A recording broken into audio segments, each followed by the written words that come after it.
Thank you, Indira. Kyle, can we have you come up here with the updated program? Because we just want to know if there's Q&A right now or we're going to wait for the last speaker. Questions now. Okay. Go ahead. Ask her about the drugs, so she can. Go ahead. Yeah, go ahead. Could you just explain to me before 9/11? I sort of missed it. The FBI agent. I mean, when did he know what PTEC was involved in? And you said that he could have stopped 9/11. And I have one more after that. Yes, Agent Robert Wright had been following Yassin al-Qadi actually since 1992. In 94, the Quran Literacy Institute was shut down. They knew of his terrorism financing. His investigation in 1998 was shut down in 1999, and he was threatened with Office of Professional Responsibility or Review. And another thing, the promise. Now, for everyone, we were talking about that earlier about the put options. Now, CIA has an automatic safeguard, the promise, where they check any unusual trading. So it automatically goes into the CIA file. So the PTEC could have possibly been involved with the premise, and that's why we haven't got any information from that, or? PTEC was with MITRE in the basement of the FAA for 2 years prior to 9/11. Their specific job was to look at interoperability issues the FAA had with NORAD and the Air Force in the case of an emergency. If anyone was in a position to know that the FAA, there was a window of opportunity or to insert software or to change anything, it would have been PTEC along with MITRE. And that ties right back to Michael Ruppert's information. That's where I'd like to perhaps take you. Now, first of all, in the beginning of your presentation, you mentioned DARPA. Could you just go back and refresh for me what your relationship is or was with DARPA? I'm a senior consultant. There was a small company called the Interoperability Clearinghouse. The abbreviation is ICH. They are a DARPA-funded company. DARPA is a Defense Advanced Research Project Agency think tank, and they fund interesting technologies out there. The particular project that I was working on had to do with interoperability of software and information. It was artificial intelligence based. In-Q-Tel, the CIA's IT-seeking arm, was holding funding hearings. Actually, the funding hearing was being held on 9/12. That's what I was doing there. I wanted to use that software for risk. So after 9/12, they decided not to fund it, which is why I was back looking for things like PTEC. Now, tell me what the exact relationship is between your information on PTEC and Mike Ruppert's ability to trace actions directly to the Secret Service and the Vice President's office. The functionality, if I have stated that correctly. Yeah. The functionality that Michael is claiming that Dick Cheney utilized is the exact same functionality I was looking to utilize PTEC for in the bank. I was looking to set up a shadow surveillance system on everything going on, every transaction, and the ability to backdoor, look at information unobtrusively, and to backdoor intelligent agents out there to do things that other people would not be aware of. To stop, I mean, in risk, the whole shift is from bad things going on and finding it after the fact to preventing it from happening. So we were looking for patterns and have an intervention in there. So we were looking for interventive software, something that would stop. What Michael Ruppert is referring to is exactly the same kind of functionality, surveillance and intervention. If I may, you gave us photographs of the founders of PTEC. And you also showed us their clients, which included, and my eyes are not the best without my glasses, but it looked like I saw the seal of the House of Representatives, the seal of the United States Senate. The Executive Office of the President is a client, the Secret Service, the Department of Navy, the Air Force, NATO, Enron, MITRE, the FBI, and it goes on. That's just partial there. Right. So now my question is, who's founder and who's client? When I went to Senator Grassley's office, you asked a very good question. I said to them, am I a citizen of the United States or the United Saudi States of America? And I said, I'm from Ground Zero. And if you don't like the way I'm going to be speaking, you can leave. And 2 people got up and left. I said that my trip, my PTEC journey, was a journey from the Whitey Bulger tent in Boston to the white tent in D.C. Somebody else left. But I believe that unless you throw this right in their face and speak very honestly,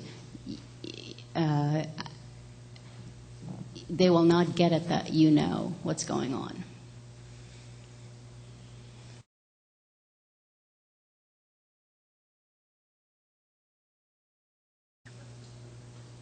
I hear your answer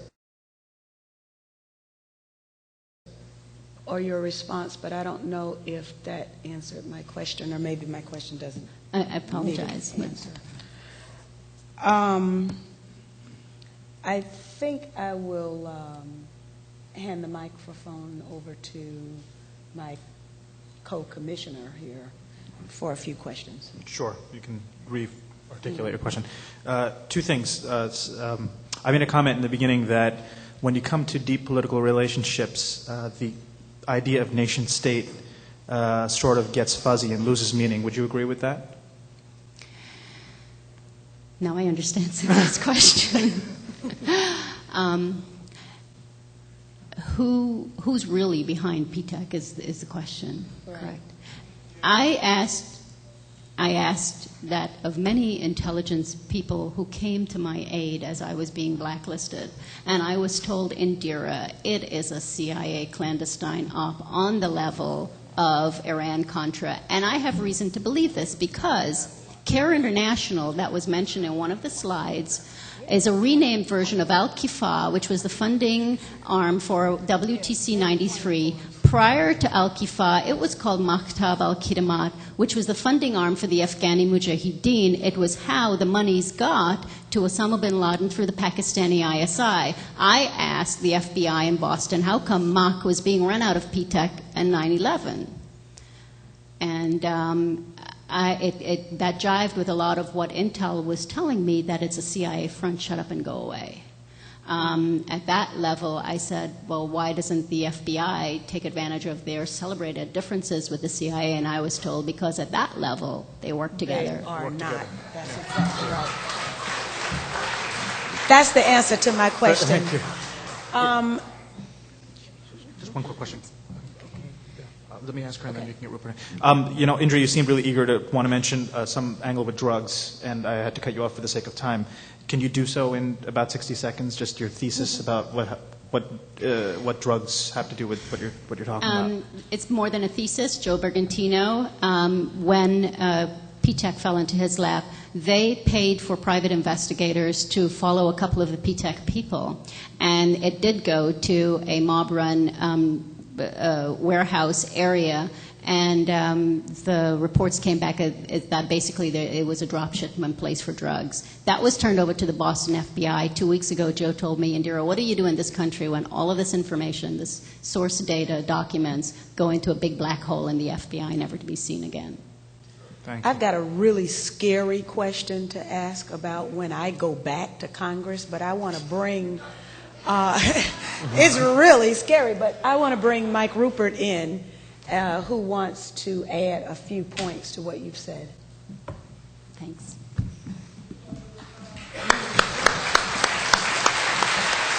Don't go anywhere.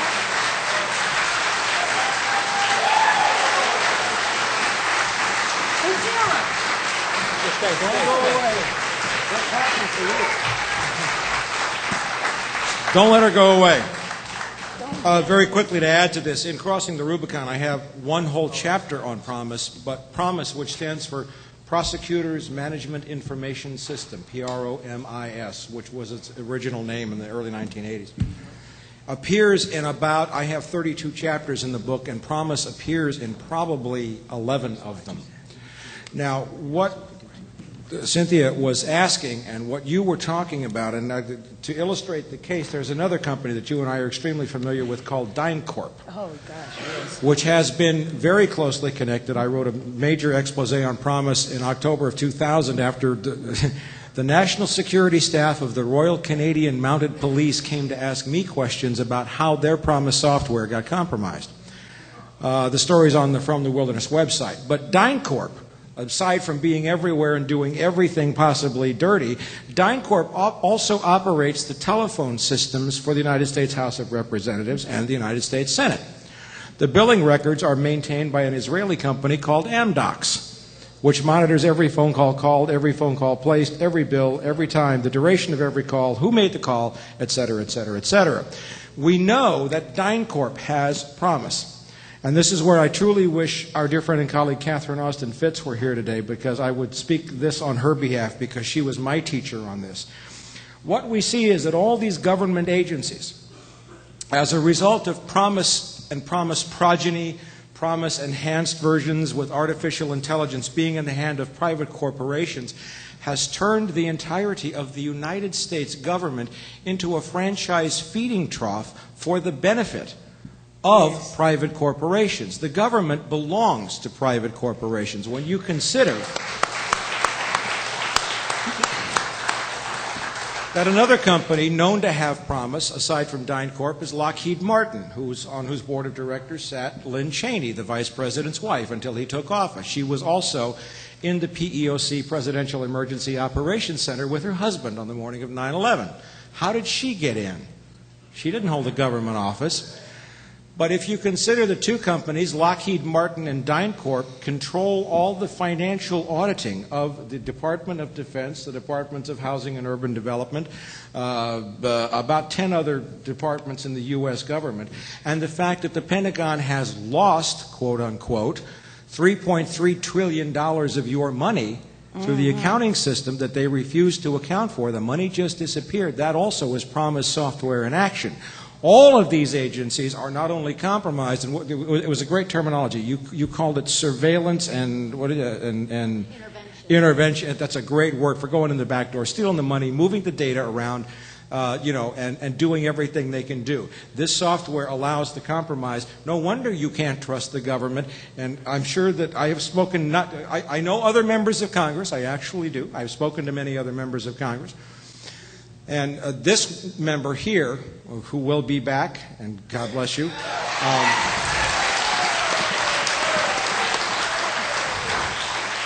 is not the only one to have told me, we don't know how secure our data is. We don't know who's listening to our phone calls. I can't trust anything. I can't talk in my office. Now, that's the government you're dealing with, and you and I may really cause some serious trouble if we talk for 5 minutes, but this woman is amazing. Thank you. I think I have just been totally blown away by this very petite woman who has just, she's just exploded this information onto us. And so there are a couple of questions about security that you guys passed on, and definitely anything, those of us who have been treated in a similar vein need to stick together. That's very important. Silence is betrayal. Beautiful, beautiful.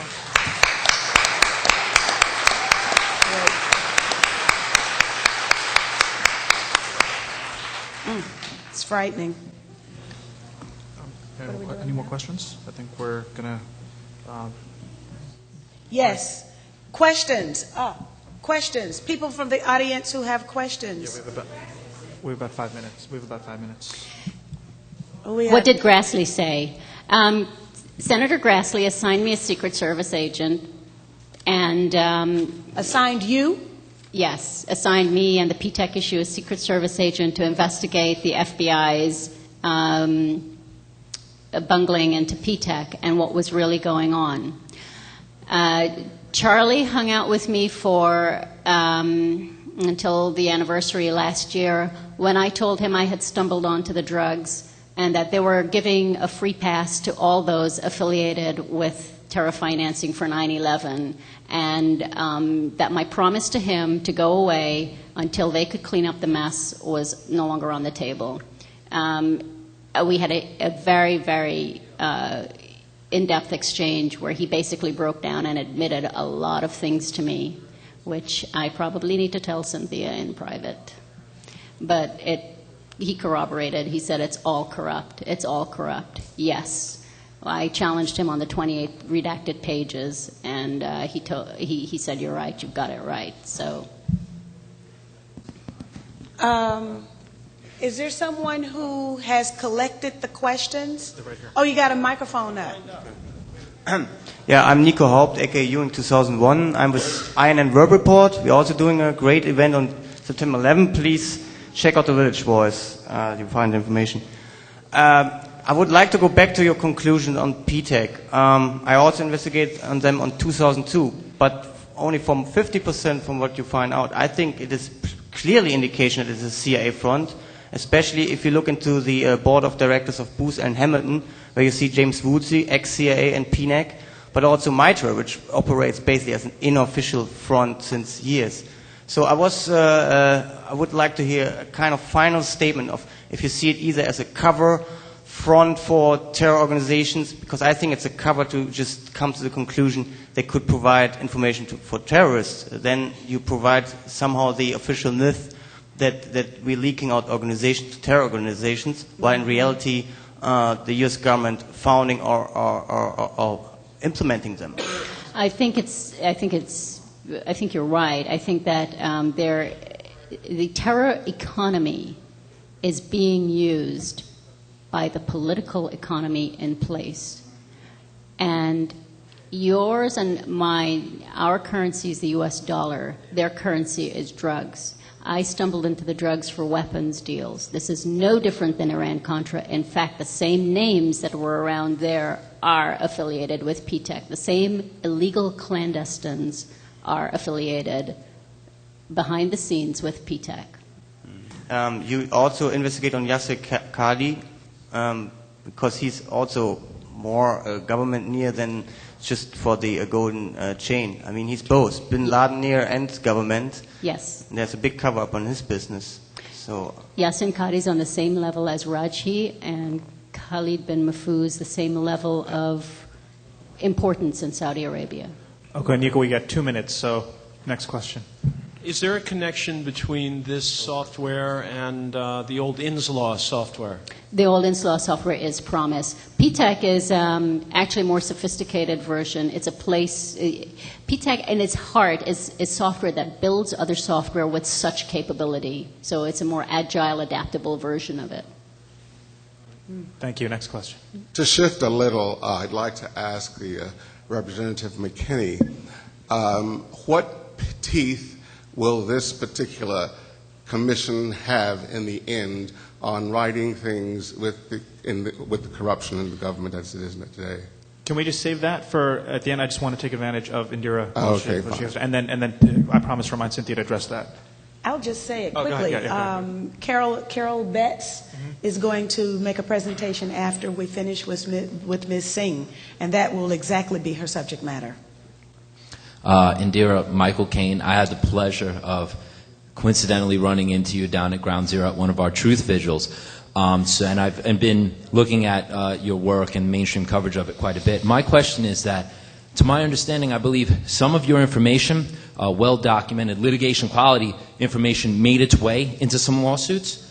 I'm not sure if that's true or not. I just wanted to know if that's true. And I also was under the impression that some of that was tied up, so there's things you can't talk about because the lawsuits actually tied that information up where you're not allowed to go forward. And just on follow-up to that, are you going to be releasing a book, and can you release a book, or is this information tied up in a way that wouldn't allow?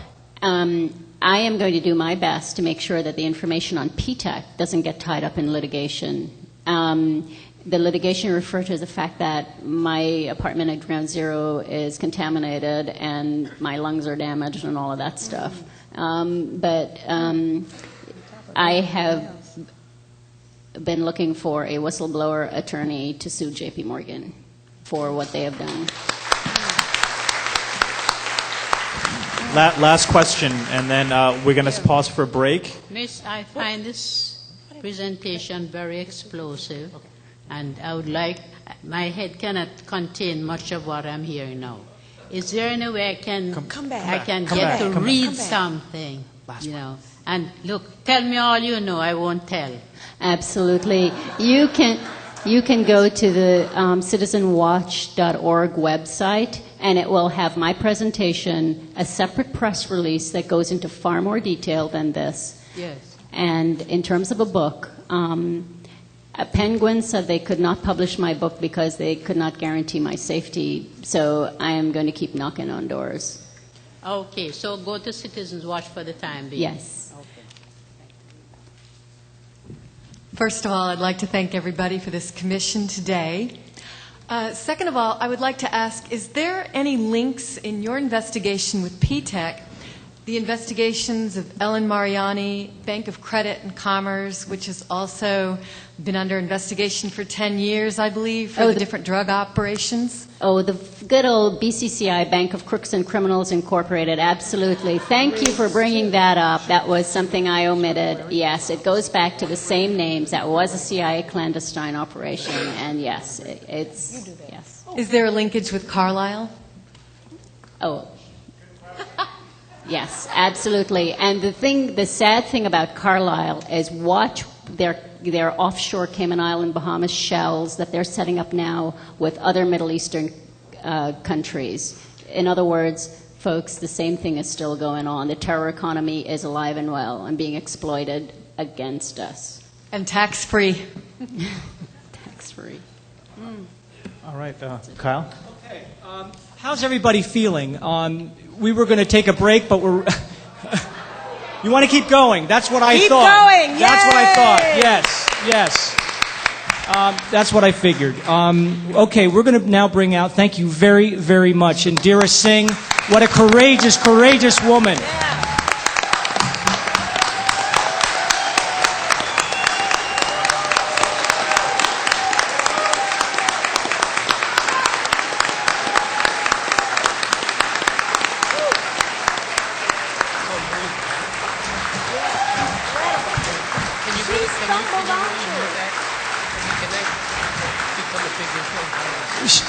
Indira has been struggling to tell this story for months, and she's